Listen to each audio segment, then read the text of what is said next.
This is William and Lonsdale, a podcast about the legal ecosystem and the fascinating people who make it tick. Today, your host Michael Green speaks with Glenn Broome.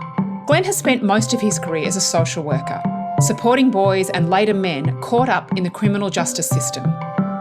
Glenn is incredibly good at what he does, and that's no doubt due in part to his own lived experience as a boy and young man doing time in juvenile detention and prison. Glenn is also a lifelong learner, completing his Year 12 while in Pentridge prison and continuing to study throughout his career. But without any family of his own, Glenn often looked to the older men inside for guidance and advice on the things that the books don't tell you about. And sometimes that advice came from fairly unexpected places. So during this time, I'd struck up, I wouldn't call it a friendship, but a relationship with Brandon Mark Reed, Chopper Reed. And so anyway, I suggested that I've met this lady and I'm not quite sure what to do about it. She wants to meet and she doesn't know I'm in jail. He said, that's easy. He said, that's one of the easiest ones. You write her a letter and tell her that you're in for tax fraud. It's the most common, middle class, everyone does it. Some just get caught, and unfortunately you got caught. And they locked you up for it. I said, that sounds fantastic. So I wrote her this letter and said, you wouldn't believe what happened to me last week. Last week? Only last week? Only last week. So I sent her this letter saying that I'm now in custody, I'm in H Division. And she had no understanding of what H Division meant. So she said, gee, I better come in and see her. So we struck up a relationship and we started visiting and engaging and all the rest of it. And a year to the day we married.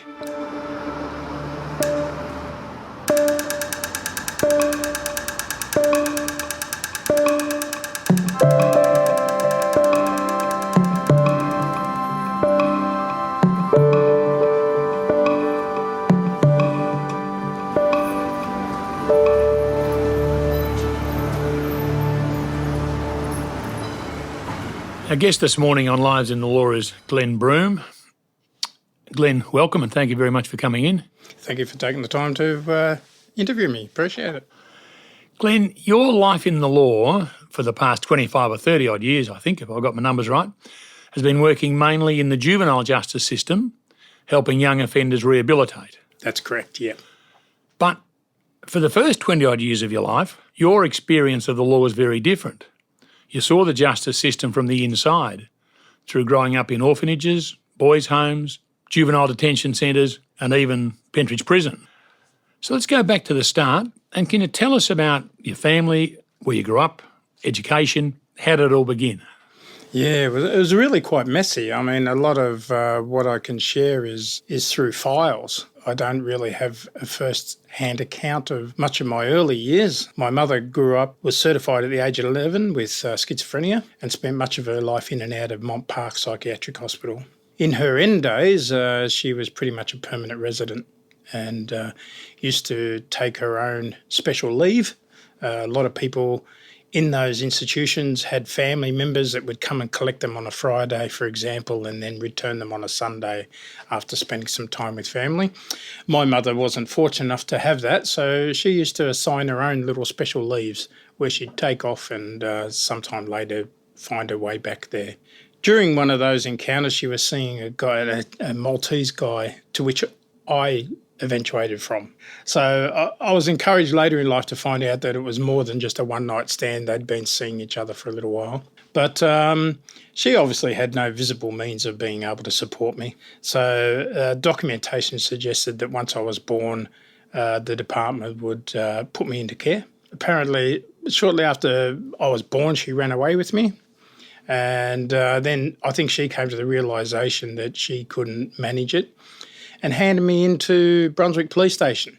As a baby, you were a few weeks old. That's right, yeah. I mean, it's a bit sketchy whether it was weeks or a couple of months. Yeah, so basically I established, back in those days, you create a criminal record because they had to make me a ward of the state. And in order to create a file, they create a record. So pretty much from the time I was born, I had a criminal record. My father wasn't on the scene. He was non-existent. Extended family, I don't know anything about. So my early years were just bouncing around the likes of a Lambie, couple of foster placements that weren't successful. By the time I was probably forming words, which was, 2 or 3, I went to a German family, started to pick up some German words apparently. Their marriage dissolved and I went back into care. When you say care, this is a home, possibly a Lambie out in Box Hill. Yeah, that's correct. Yes. So it was, there was basically three main ports, I guess, for young people that were in part of the care system. There was a Lambie and a few others like St Augustine's and a few other, but state-run orphanages. There was a Lambie, which was pretty much 0 to 12 or something like that. Then there was Beltara, which was pretty much kids from 10 to 14, 15. Then there was Tirana, and then there was Pentridge. Now, Tirana was if you were convicted of a crime. Yes, pretty much, yeah. So a lot of the kids that were in Beltara were pretty keen to get to Tirana because at Tirana they gave you a sentence. So you were sentenced to 3 months or 6 months, where Beltara, if you went and played up, you got returned to the care of the department, which really had no end date. So we were all itching to get to Tirana so that we would have an end date. So from the time you're literally born, when your mum goes to the Brunswick police station, until you're at least in your middle teens, late teens, you're living in state-run institutions. And some unsuccessful foster placements. And I did tally-ho boys and girls home for a little while, bounced around all over the place. I was pretty much damaged goods. And as far as the system, I think the system tried to do stuff with me, but I was that buggered up that I had no idea, couldn't articulate any direction in life, how many 10-year-olds do, but, not enough stability in my life to sort of see a path. And no family whatsoever? Zero? No, zero, yeah. And that leads to Pentridge, which is an infamous prison in Victoria's history. Why were you got 5 years in Pentridge? Yeah, that's right. What did you do? Were you carrying a pistol? What were you armed with? Yeah. I was a driver. There was about 8 of us. We just went around robbing people at beaches and all different places. Breaking into houses? No. Holding people up on the beach and in public. We thought we were all pretty clever and we were part of the Melbourne Sharpies back in those days. I guess in my life I was looking for some form of attachment. So if it wasn't with kids in the centre, it was with some sort of group in the community. And usually ones that I could identify with. So what was Pentridge like? I previously, I guess 30 or 40 years ago now, I went to Pentridge a few times as a lawyer, and it was bluestone and a pretty forbidding and cold place. There was nothing nice about Pentridge. No. What was it like to be living there? It was interesting because I was in 2 trains of thought. One was I was shitting myself at going to an unknown place. It's a bit like going to the first day of school. A lot of unknown and uncertainty. The other part of it, I knew that I'd spent so many years in institutions that going to Pentridge, there was going to be lots of people I knew. So there was a part of me that felt quite comfortable that I was going to connect either with kids I knew or older, their brothers or whatever. When I did arrive, I was sitting back in those days, they used to have these old prison vans, and they were basically just a tin box with 2 rows of seats either side, and you're just staring down other people. I spent most of the time looking at the floor because these were grown, hairy men. I was just a kid, not even quite 18. So I rocked up to D Division and I got assigned to F Division. F Division, technically, you're not supposed to be under 21 because they're all dormitory settings. First night in, I walk into this dormitory and the bunks, there must be like 80 to 100 men in there. My first introduction was to a man who committed suicide, hung himself. Then there was that night, my very first night. Yeah, a man hung himself within the dormitory. Within the dormitory. Goodness. And there was a whole heap of joking going on because they said, "Oh, look, he's only pretending his feet are touching the ground, but his neck had stretched that far that." Back in those days, the alarms went off. They come in, they collected the guy, they took him out. The lights went off. And the next day it was business as usual. So no debriefing, no counselling, nothing made available. It was just get on with it. An 18-year-old kid witnesses that. and has given no support at all. It's as though it didn't happen. That's right. That's right. So the next day I was horrified, went out into the yard, and then I got called up by the governor, and the governor wanted to know what I was doing in that dormitory. And I said, well, that's where I got put. It's not like I got to choose it. So from that day onwards, I found myself in the boys' yard. And the boys' yard was full of kids that I'd grown up with or their older brothers. So I felt a lot more safe in that environment. So, Glenn, you serve this first sentence in Pentridge and you're released, but you're quickly back into Pentridge. Why was that? What happened? It's so much easier to articulate and reflect on it now. At the time, I think it was just my cycle of life. I'd never felt connected anywhere. I met a girl while I was in prison. This was just a girlfriend. It was a bit of a jailhouse romance. When I got out, she quickly realised that the two aren't the same. I was very dependent on her. I had nowhere to live because back in those days, they just release you back into the community when you get released. No reintegration or, exit plans or anything like that. It was just back into prison. So back into the community. So I found it very hard to connect back into the community. I can't remember what I got involved in, but a part of it was breach of parole. So I came back into prison. I was still very young. I'd only been out months if I was lucky. They were going to send me to E Division, and I had memories of E Division, the whole dormitory thing around F Division, because E Division is just made up of dormitories. It had some pretty heavy people back in there in those days.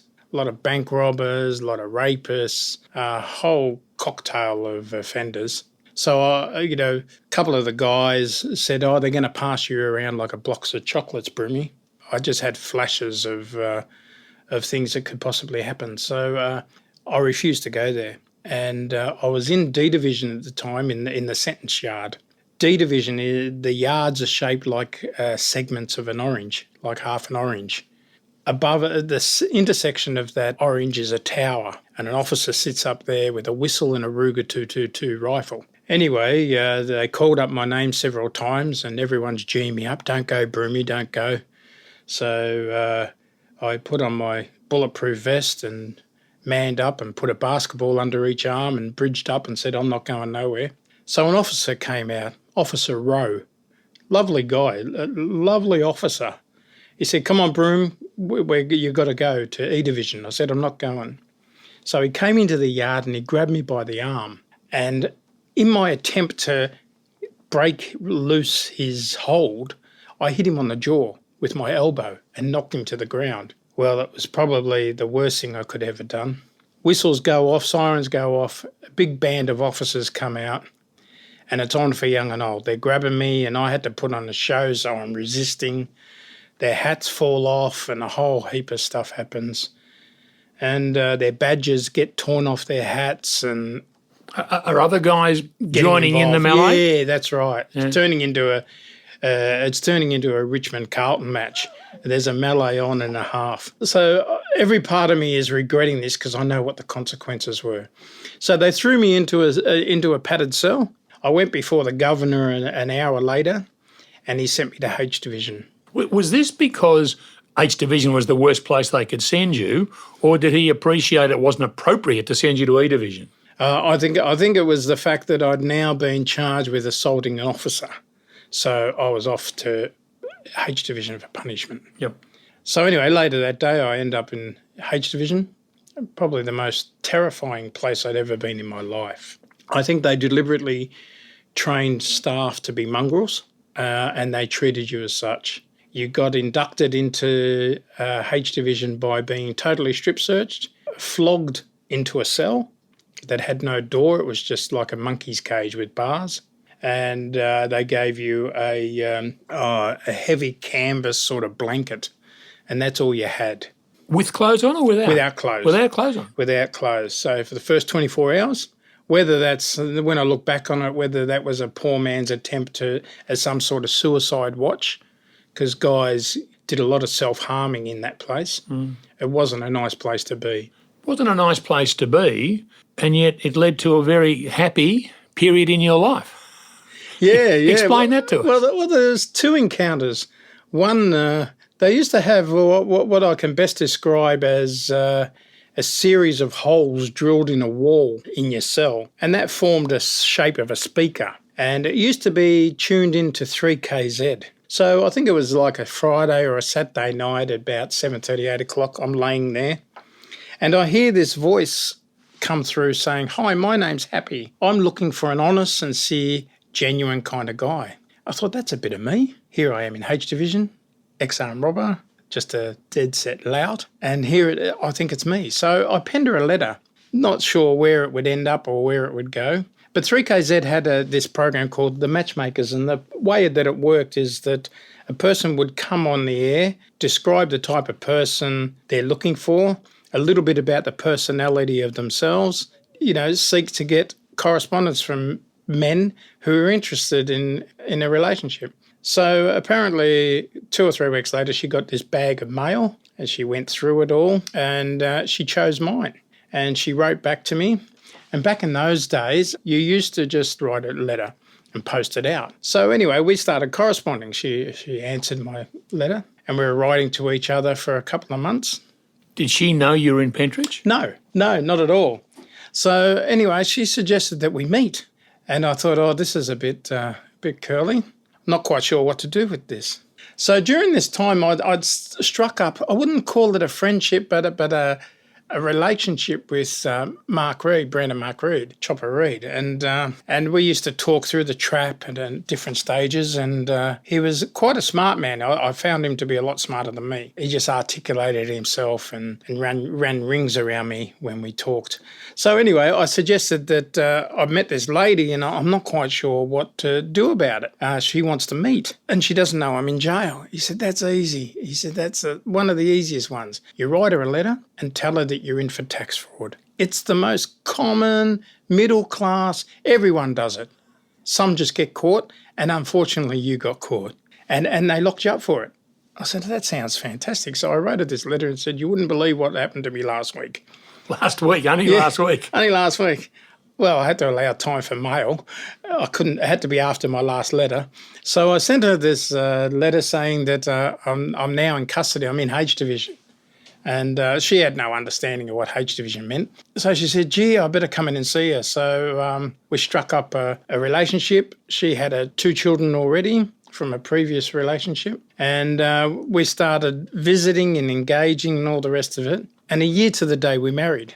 In prison, so you married in a chapel in Pentridge? No such thing as a chapel. Well, not that you could get outside people to access. So we did it in the gardens of E Division by the late Father John Brosnan. And that marriage lasted for 22 years. So we had 2 children out of that. But I suppose the catalyst for me was, for the first time in my life, I'd found someone more important than myself to care about. Because up to that point, it was all about me. I'd probably put the N in narcissism. I think you're being harsh on yourself there, Glenn. I mean, from the time you were 0, you've had no one, no family. No. Who else could you care about? Yeah, well, true. I think one of the things that I quickly learned, I'm a great believer in the 2 Vs. One's a victim and the other one's a victor. And I think for the first 20-odd years of my life, I was a victim. It was everyone else's fault. Why am I in prison? Because the police caught me. Why am I living the life I live? Because my mum died. It was always someone else's problem. There had to come a time in my life where I had to stop being a victim and start being a victor. And a victor owns their shit. Up to that point, it was everyone else's fault. So I chose to stop being a victim and wanted to be a victor. And it was the last time that I've ever stepped foot in the wrong side of a prison. And that's, nearly 40 years ago.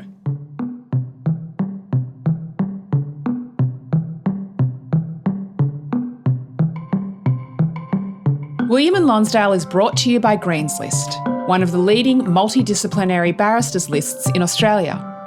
Green's List believe in promoting conversation around the ideas and issues that shape not only our legal system, but our wider community.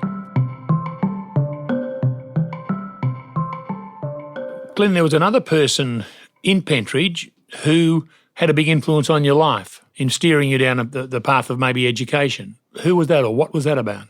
Yeah. That was a guy by the name of Dean Ashley. His name's changed since, so it's not really a big issue. In the early 80s, he was convicted for life for murdering his partner.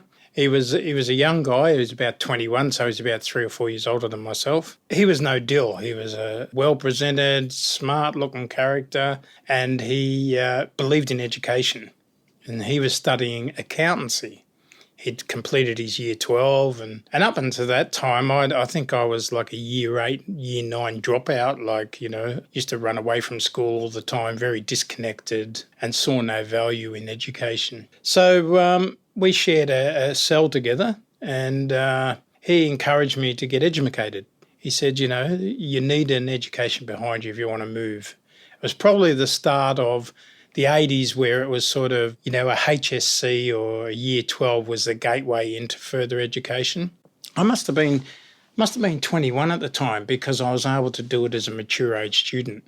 So I did correspondence through RMIT. Back in those days, you could do any course you liked in Pentridge, and they had an education branch that would support you in doing that.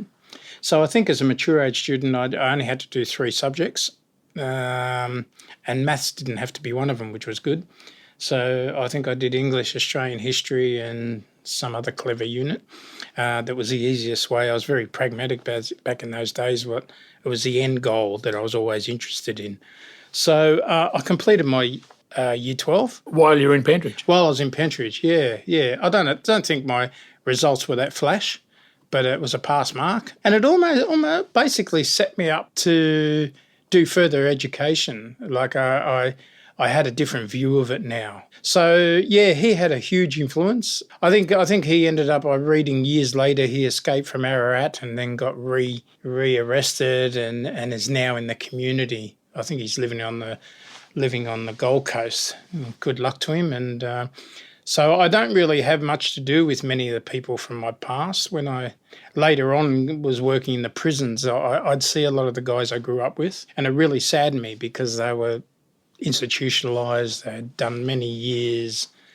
Many had cirrhosis of the liver, died of drug overdoses, and the rest of them are dead. Yeah, it's a bit of a wake-up call to me that I had the choice to either turn or burn, and I chose to turn.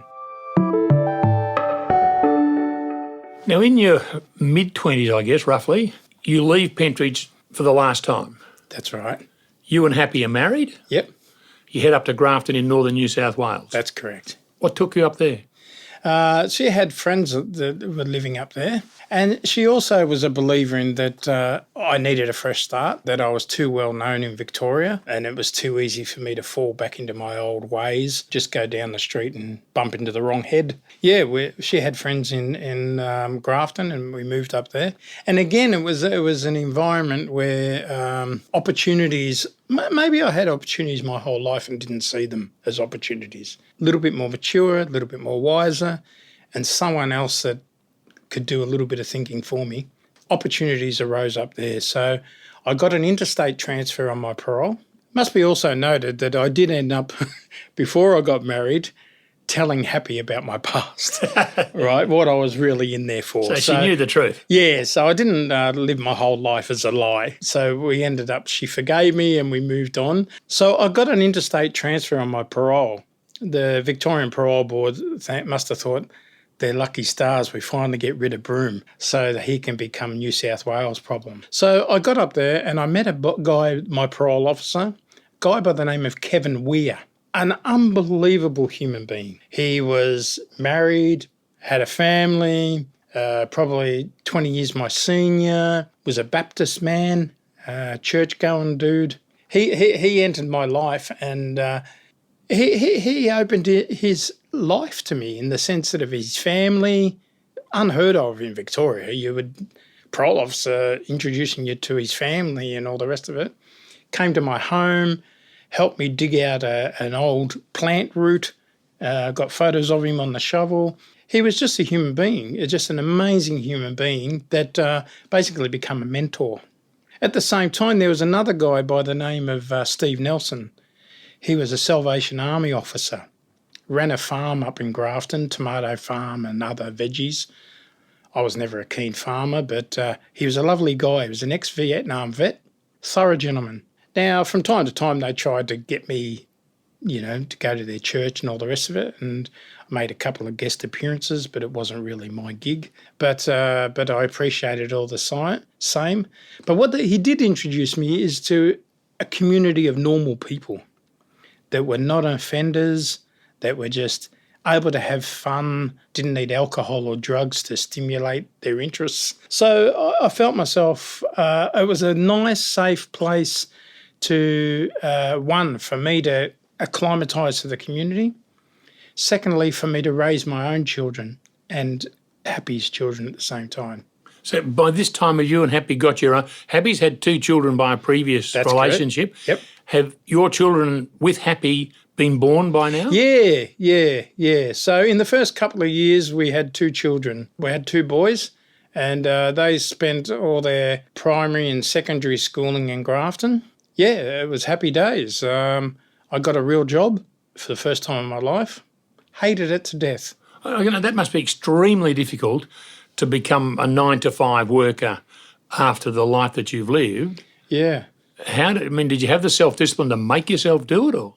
Well, I reckon if it was a 9-to-5, I would have been half a chance, but this was a 7 till 3.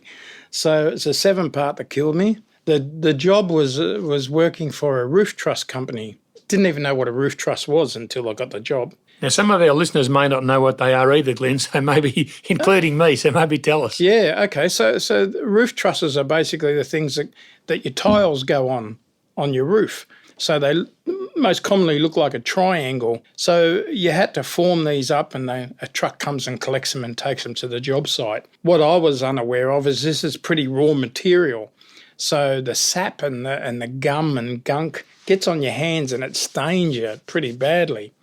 This is something very foreign to me. I'm quite a clean person, so the thought of getting home and scrubbing this stuff off and it doesn't come off, it was created a bit of a dilemma. The other part of it too is that it was a couple of k's from where I lived, and I'd been driving cars since I was about 10, so the thought of having to walk was quite painful. So I shared this with Steve Nelson, the Salvo guy, in the hope that he might organise a car for me, and it ended up being a push bike. But he gave me this push bike, to which I was incredibly grateful for, but I had to go over the Grafton Bridge, over the Clarence River every day. I was into the job within a week, and the tyre went on the bike. Well, everything in me wanted to pick that bike up and throw it in the river. But I didn't. I persevered because there was more important things than me at that time. So I pushed it all the way to work. They organised a new tyre, but I hated it. I absolutely hated it. I was like a rattlesnake. I was looking for any way out of there possible, slither under a door or whatever the opportunity might arise. There used to be a local newspaper, and on the front page was this ad for a new course starting up in Grafton TAFE, Youth Work Certificate 3. I thought, that's a bit of me. So I signed up to get educated again. Was Austudy enough to replace your salary as a roof truss maker? No, but it was a form of income, and obviously Happy was able to get her parenting allowance or whatever it was. So them combined was enough to get us through. But I was really teetering on the edge of throwing this all away and going back to what I knew. Yeah. But perseverance and the opportunity of a new start, also just the basic idea of having somewhere to go home at night was nice. It provided me some security. So take us through. So you get your Certificate 3 in youth work. Yep. How does that lead on to a job? I mean, Certificate 3 is not very high. There's a Certificate 4, I think, isn't there? Well, Certificate 3 was pretty awesome for me. Yeah, but I mean, in terms then of getting a job. Then I went on to Certificate 4. Yeah. And then I went on to Diploma. I got to the point where I was almost becoming a professional student. Right? I'd adjusted my lifestyle to be accommodated on this Austudy. It was something I had a degree of mastery over. I'd lived it, not just learnt about it, but I lived it. And so you maybe knew more than the people actually teaching the course. Well, true. But what I didn't know is what they knew. Yeah. So I got a double education. So I also, from their perspective, I learnt how why they made the decisions they made, why they had the boundaries that they had. There were so many elements that I learnt, and I learnt what they thought of me or my type of people. I'm always conscious of the fact that, they say a leopard can't change its spots. And I say, thank God I'm not a leopard, because we can change and we can make a difference. I think there's a time where you have to exercise some humility and work with people rather than oppose them all the time, which for a big part of my life I opposed. I hated authority. It did me no favours. But somewhere in the middle you have to meet. I think that in some part that just comes with wisdom, a bit of growing up to do. So what happened is that when I completed my diploma, I got distinctions, whatever that means. I got a gold watch as the student of the year. I was feeling pretty clever. So but you found your niche. I did. Just the hand in glove. This is perfect. This is perfect fit. Yeah. Perfect fit. I think after that, some reality. I had a big crash, and the big crash was I'm an ex-crook. I got a criminal record. What impact does that have on you? I thought nothing, because I'd come to Grafton and it seemed like the promised land. Everyone was giving me a second chance. No one was judging me on my past. Very few knew about my past. But there's this system in place that sort of impacts on you a fair bit. So when it came time for me to get a job, I was having all these doors shut on me. So, but when you've applied for jobs, they've looked at your CV, seen that you're an ex-con, yeah, and all of a sudden there's no job available. Well, I didn't put it on my CV. I was a bit wiser than that. But what happened It's got to come out somewhere. During the interview process, I thought, I'd done a complete 180, 360, whatever it may be, where I was overly honest. I was totally upfront. Oh, any involvement with the criminal justice? Oh, yes. I've got a rap sheet and a half. It was almost like a trophy. I'd rattle off all these priors, and I could see him beginning to cringe. And I thought, hang about, maybe I'm being too honest here. So I had to adjust my sails a little bit. So what would happen is I'd have an interview and I wouldn't disclose my past, because up to that point, they've made me no commitment. They've made me no promises. They haven't given me a job. So I'd keep it very superficial. And it wasn't until such time as that they offered me a job, I'd say, hang about, we've got a little issue here. So there was this woman, Jane Allen, she's since passed. She was an amazing woman. She was like a deputy CEO of Clarence Valley Community Programs. They used to work with people from the cradle to the grave and everything in between. So they run childcare through to aged care, youth work, a whole range of different mental health. Amazing service in a small community town. She said, I'll give you a go. She was one of the lecturers at TAFE. She said, I'll give you a go. I know you got a past. When she got my record as a result of the police check, she wasn't aware of how much of a past I had. That blew her socks off a little bit. She said, I thought you were one of those guys that sort of got into trouble once, redeemed yourself and life goes on. She said, I didn't realise you'd made a career of it. So she said, look, I'll give you a go because you're the person I know now. We'll go from today. So she started me off in my career, which was I was a support worker in a supported accommodation program, which was about having young people live independently with support to continue their education or work opportunities. So I did that for a number of years and then finally worked myself up to the point where I became the manager of the program. Two remarkable people, Kevin Weir and Jane Allen, have shown trust and faith in you, which has made a hell of a difference. Yeah, exactly. There's a bit of a campaign going on. It's on LinkedIn and Facebook. It's called Second Chance. So I'm a great believer in the second chance. There's opportunities for people to redeem themselves and move on. But look, it hasn't happened for me overnight. At the end of my career, I've worked in prisons and the like, which 40 years ago, the thought of Glenn Broome working in a prison, having a swipe card that could let prisoners in or out, would be unheard of. Now let's get back to the Clarence Valley. Sure. How long did you work there for? 10 years. So lived in Grafton for 10 years. Lived in Grafton 15, but worked for CVCP for 10, yeah. And you come back to Melbourne, early 2000s. Yep. What brought you back? Stupidity. On my 40th birthday or around that time, my then wife found my natural father. I didn't know if that was a good thing or a bad thing, but having children and then, obviously them getting older and maybe having children, I hear a lot of talk about, the genealogy and, medical conditions that people might have. So I thought it might be wise just to fill some gaps. So unbeknown to me, my natural father had a son and a daughter. The daughter was only 6 months younger than me. So the main contact was with her. My father had a Maltese heritage, so he came from Malta as a young man and obviously hooked up with my mother at some stage for a short, brief time. So anyway, I wrote him a letter and unbeknown to me, I thought I'll do the right thing. If he's got a new family, I don't want to, knock him over at all. So I'll send it to the St Leonard's post office. That's where he's living. So anyway, unbeknown to me, I didn't realise he couldn't read or speak English. Well, he can speak English, broken English, but couldn't read English. His wife got hold of the letter and read the letter, caused a bit of havoc, but the daughter got the letter and responded to me. So anyway, she said, look, let's do the right thing by this guy. Either you're his dad or you're not. Let's do a DNA test. So anyway, we did the DNA test and sure enough, he's my dad.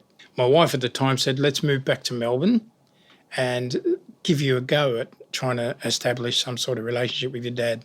So we moved back to Melbourne, had a bit of contact with him up until Father's Day of 2000 and whatever it was. I thought, what do I buy a man? This is my dad. All of a sudden I retreated back to being a child and I'm going to get my dad a present. So he's a champion canary breeder. Me in my ignorance goes to the local pet shop. As long as it had a little bracelet on its ankle, that was the one for me. So I felt pretty good. I'd turned this guy from $25 down to $18 for this bird, pulled a bargain. Guy puts it in a little box, punches some holes in it with a pen, and off I go to St Leonard's. Got the whole family with me, go into the house. I said, Happy Father's Day, Dad. Gave him the box. Puts his hand in the box and pulls out the bird. Blows on its head. Don't know what that's about. He said, this bastard sparrow put it back in the box and gave it back to me. I never saw my dad again. He crushed me. This is this kid. I had these visions of bringing some joy into your dad's life, and he crushed me. So I haven't seen him since. With my sister and my brother, the brother's okay, but the sister started having issues up until I come on the scene. She was the oldest daughter. She produced the first grandchild. All these sort of cultural significant things, she started to feel insecure. Have to split the inheritance with a third one now. I'm not interested. None of that stuff. All I originally wanted was some information about your DNA, what sort of health issues you've got, all that sort of stuff. So really the only thing that he's left me with is bowel cancer. Not that I've got it, but he had it.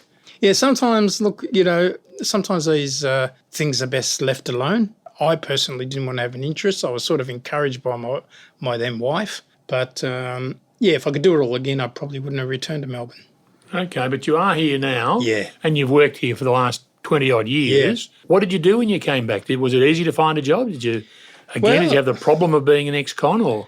No. It's funny enough, I got in contact with one of your previous interviewees, Peter Norden. Peter Norden used to be a father, Peter Norden, back then. And I sent him an email saying, I'm returning to Melbourne. What's going on down there? Is there any offers of work or anything like that? He sent me about an email about a job coming up with Jesuit Social Services. So I applied for the position and was successful and pretty much worked ever since. So I spent a number of years with them involved in a mentoring program for young offenders coming out of Malmesbury. Then went on to work for White Lion. White Lion was a program started by Glenn Manton, former Carlton footballer, and Mark Watt working with the kids in youth justice, and ended up working out of my own dormitory that I grew up in Tirana. And then So White Lion is, again, working with young offenders? That's correct, yeah. And that, again, a long-term position? Yeah, I was with them for about 9 or 10 years, yeah. And didn't you also do a fundraiser by going into a cage or something? Yeah. I think that was in 2011. I was locked up for a week in Federation Square. A week? Yeah. 24/7? 24/7 in a purpose-built cell to raise funds for White Lion. I must admit that most of the money that I raised, about $30,000 or $40,000, was raised by young people, by kids. I had a shoe-shining little job in there. I was in like a orange Guantanamo Bay jumpsuit, and most of the Collins Street wankers wouldn't let me clean their shoes, but the kids did. And they raised most of the money, which was absolutely amazing. Lives in the Law is proudly sponsored by City Maps Illustrated. Their recent publication, The Melbourne Map, is a celebration of our wonderful city. This stunning, hand-drawn illustration, which took more than 3 years to create, is available as an art print, jigsaw puzzle and calendar. The perfect acquisition for your home, office or corporate gifting.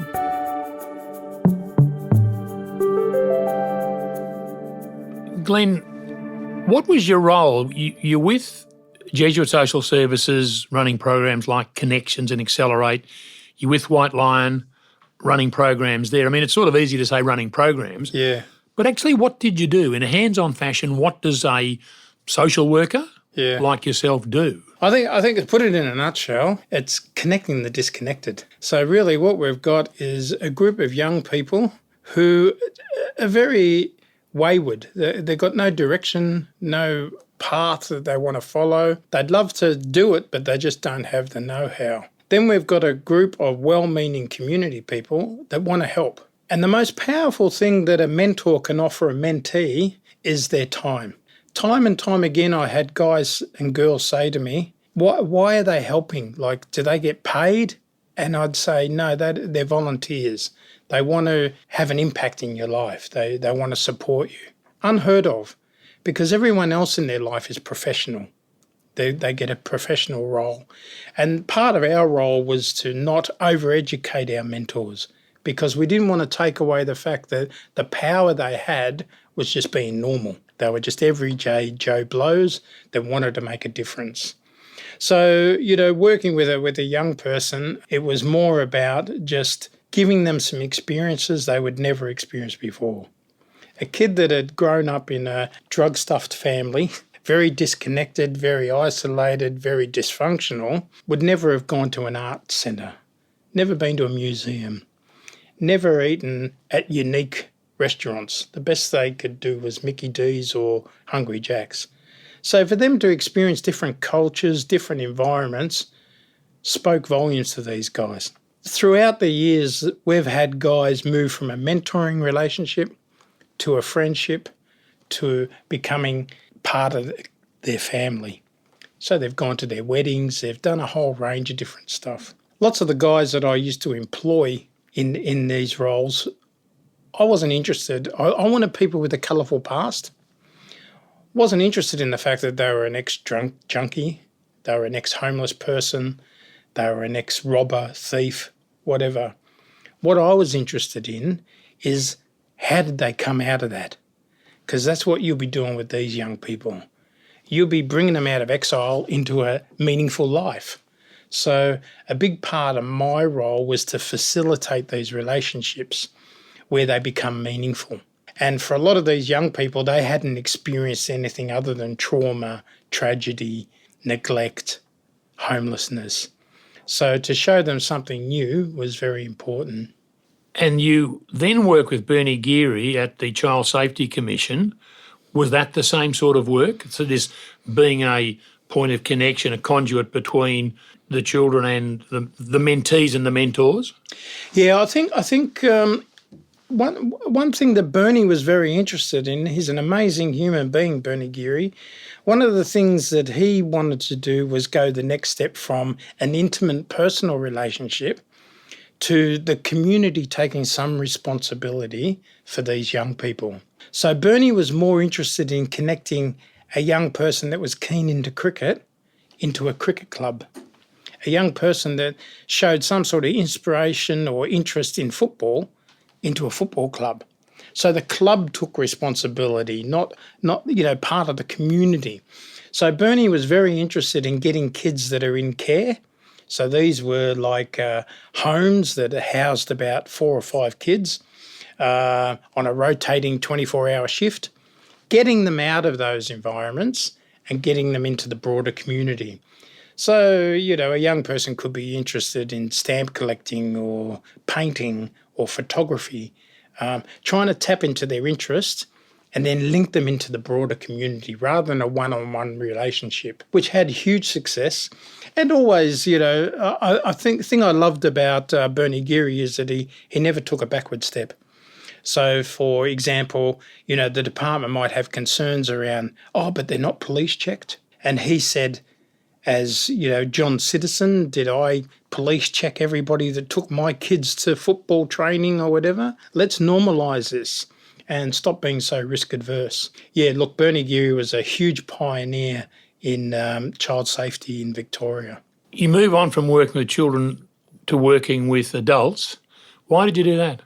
Well, I suppose I was getting tired and slowed up a little. And there's twofold. One was there was less responsibility for adults. There's a huge duty of care working with adolescents, and our world is progressing that fast, and I sort of fell off the back of the cart. And I found working with men a lot more interesting in the sense that I'd sort of moved on from being a young person, and now I was concerned about the behaviours of men and the impact they were having, especially in the areas of family violence, which is growing year by year. And look, there's lots of examples. My time with VACRO, there was a guy that I was really blown away by this whole experience was we were finding men coming into prison that had never been in a prison before in their life. These are men who had been charged and had been put into custody waiting court. So what happened was that during it was around the time Rose Batty became Australian of the Year, there were some changes to our laws in regards to protecting women, which is important. At the same time, we found a lot of men were being charged with IVOs, intervention orders. So I'll give you an example. Johnny the truck driver, never been into trouble before in his life. He's a grumpy, irritable old man, gets tired, comes home, hurls a heap of abuse at his partner, threatens violence, he's going to hit her. Children are in the backyard, can hear all this. The neighbour next door rings the police. I think we've got a domestic violence going on next door. Police turn up. Johnny's arrested because today, if we go back 10 years, Johnny's wife would have to press charges. And if she chose not to, then there wasn't much they could do about it. However, that control's been taken out of their hands and put in the hands of the police. So the police have charged him with an intervention order. Johnny jumps in his truck and does his interstate driving. It's his daughter's birthday next Tuesday. So he buys himself a lovely present for his daughter and he pulls up the truck out the front of the house, goes up to the front door, leaves the parcel at the front door because he's not allowed to have contact with his wife and his children because of the intervention order. Jumps back in his truck and heads home. Next minute, bang, bang, bang, the police are on the door. You're under arrest. Why? What did I do? You're in breach and violation of your intervention order. At that time, things were pretty hot and he was placed in custody. This man's head spinning, thinking all of a sudden, I'm in prison. And this is a true story, Glenn? There's countless, hundreds of examples. So what was happening is guys were getting breached on their intervention orders, put into prison for 4 to 6 weeks, brought back to the magistrate court, and 9 times out of 10 let go. So it was almost a taster of what to come. We've now got men that are repeatedly dogmatic about having access to their children and don't care who they have to climb over to get to see them. Because in their mind, they haven't perpetrated. I had a Barney with the missus. I didn't have a Barney with the kids. And all of a sudden I can't get access to my kids. What's going on here? So there's a lack of education on men. And a part of my role was to educate them around intervention orders and what that meant. apart from the education side of things, it's also giving the men some tools in regards to what's appropriate and inappropriate behaviours. I'm constantly reminded of an ad that was on television around the drinking. This young fella's sent inside to grab a dad a beer, and he goes to the fridge as a young person, but by the time he comes back outside, he's slugging it back as a full-grown man. So we're talking about learnt behaviours, behaviours that were acceptable 20 or 30 years ago and not acceptable now. So to the average, not suggesting that all truck drivers are buffheads, but, they're not reading the Financial Review every Friday and picking up on this, new stuff. So some of these guys, need to be reconditioned around behaviour with women. So it's going to be something that needs to be filtered through our school system. But the countless amount of men that I just see dumbfounded in prison as to ask, like before now, they've never committed an offence, never been exposed to the justice system, find themselves in court and quite blown away by it all. Glenn, I'm interested in your next role because it was within a privatised prison, which it appears to me as a distant observer that the privatised system of prison is very different to the state-run prison system. Did you find them different? Did you find it a better system, a worse system? Is there anything comparable about them? Or are the motivations behind a privatised prison system better? Do they provide a better outcome for people that are in the prison system? Well, this is a huge one for me because I'm a little bit lost in some ways because privatised automatically comes to mind is for profit. And I think the dollar plays a huge part in how we manage our prison systems. I've worked in both government and non-government. I think I come away, and this might still be a bit raw for me, but I've come away from my experience with GEO in particular. GEO is a US company? That's right, yeah. Which runs prisons in the States. That's right. And is also now running prisons, has got contracts with our governments to run prisons here. That's correct, yeah. So, look, in the US, they do some amazing work. They've got a strong emphasis on education. They've got guys walking out of there with degrees in law and psychology and a whole range of things. I think Australia at the moment is its poor cousin. And I think one of the things that disappointed me mostly is that I think Ravenhall is about 5 years old. It came onto the scene with whiz-bang, ideas. It was going to be innovative, cutting edge, new way of reintegration. Unfortunately, and not their fault, probably 3 months into the gig, Victoria changed the Bail Act, which saw literally hundreds and hundreds of people being incarcerated that would otherwise be in the community. So what happened is that within 3 or 4 years, Ravenhall, which is a medium security prison, is running at about 65% remandees. So the minute you've got 65% remandees, it's no longer a medium security prison, despite what they would like to have it look like. Well, what is so the remandees are people who are on remand before they go back to court. That's right. When you say it's not a medium security prison, is it a higher or a lower security prison? Or neither. It's gazetted as a medium security prison. But when you introduce 65% remandees, it should be a maximum. Gotcha. And it operates as a maximum. Mm-hmm. How does it operate as a maximum? Because you find that a lot of the opportunities, the way the prison is run is geared up for maximum security. A lot of the things that they could do, like they had a range of courses that allowed you to bring machinery in, scissor jacks and a whole range of different machinery for main roads and things like that, could no longer be brought into the prison. We saw access for prisoners being able to do certain things denied. Certain courses and programs couldn't be run because of the cohort of prisoners that they've got. This year, I resigned this year from the prison simply because it was now deemed as a remand prison. That's not what I signed up for. So, I find it very hard for privatised prisons. It's got heaps of potential. And like I said, I don't believe it's the fault of GEO themselves. I think it's, they're being pushed into this by the state government.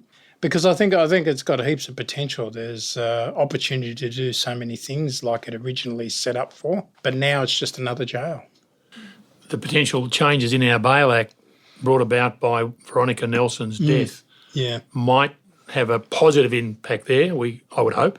We hope, yeah. We hope that I think we've had a history of, even with if we go back to I think it was the 80s, the Burdekin report, which talked about deinstitutionalisation across the state. What we do as a government, we pendulum swing. So we go from one extreme to the other. So what we did is we thought, let's be clever. We will get every person out of institutions, we'll shut them all down, and we'll put them in the community. So you've got guys that have been living with 200-300 people. Now we're going to put them in a little one-bedroom settee on their own. They can't cope. So I think shortly after, there's news reports that show a guy with a samurai sword in the intersection of Swanson and Flinders Street, half naked, swinging this samurai sword back in the 80s that had mental health issues. And that's the sort of mentality we got. We pendulum swing. We don't find anything in the medium. Look, I really struggle. I think we need to do some serious thinking about our justice system. We know that prisons don't work for some, and it's a sum we need to think of. We need to spend more money post-release than we do incarceration. But something radical has to change. Then you retired or you resigned from GEO last year or earlier this year. No, last year. What are you doing? What's happening in Glenn Broome's life now? Yeah, I'm just enjoying life. Doing a few things like this, doing a few speaking engagements. But I've really got two interests. One is they're a bit left field, but I wouldn't mind educating the next generation of youth workers or mental health workers. I'm very interested in seeing them develop. The other part that I have is I wouldn't mind becoming a marriage celebrant. I think many years ago I used to get around with a minister that used to marry bikers. I'd play guitar and sing a little bit. So I used to do just a little love song or something and quite enjoyed the whole experience. So there's 1%ers out there that don't want to get married to mainstream churches. So I wouldn't mind dabbling in that as well. Glenn, it seems to me from the time that I was going to say when you left Pentridge, maybe even before, when you were learning about the system within Pentridge and within the youth detention places, you've been a constant learner throughout your life. You learnt in Grafton, you've learnt everywhere you've gone. Are you taking on formal learning again to fulfil these wishes and desires you've got about maybe being a teacher, maybe being a marriage celebrant? Are you working towards that? Are you studying towards it? Yeah. Look, I've enrolled to do the training and assessing course through Gordon TAFE simply because they're one of the few people that do face-to-face. So I'm probably an old learner in the sense that I love the classroom. So I love feeding off other people and, I consider myself a lifetime learner. The other one's a little bit of pie in the sky in the sense that I'm just trying to find the right agency to work with, but I think I'll just work on one at a time. So I've enrolled in to do the training and assessing, and we'll assess that at the end. Glenn, it's been enthralling in many ways to listen to your life. Your life has been remarkable, and you are a person that is to be, I think, admired by all of us, and we do. Thanks for coming in. No, thank you for having me.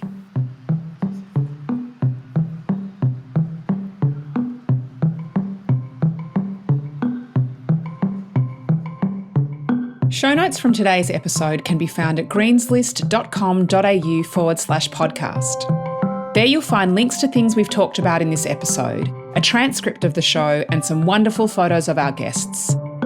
If you're enjoying Lives in the Law, please tell your networks, subscribe, rate and review the show. Your host is former lawyer and Greens List clerk Michael Green. Our show is produced and edited by me, Catherine Green, mixed and mastered by Windmill Audio, and recorded by Alex McFarlane, who also wrote and performed all the music for the series. We're coming to you from the iconic Owen Dixon Chambers on the corner of William and Lonsdale Streets in our beautiful city of Melbourne. We acknowledge the Wurundjeri people of the Kulin Nation as the traditional custodians of this land and pay our respect to their elders past and present. There is no doubt that conversations about justice have been taking place on this land for thousands of years, and we are privileged to continue that discussion here today.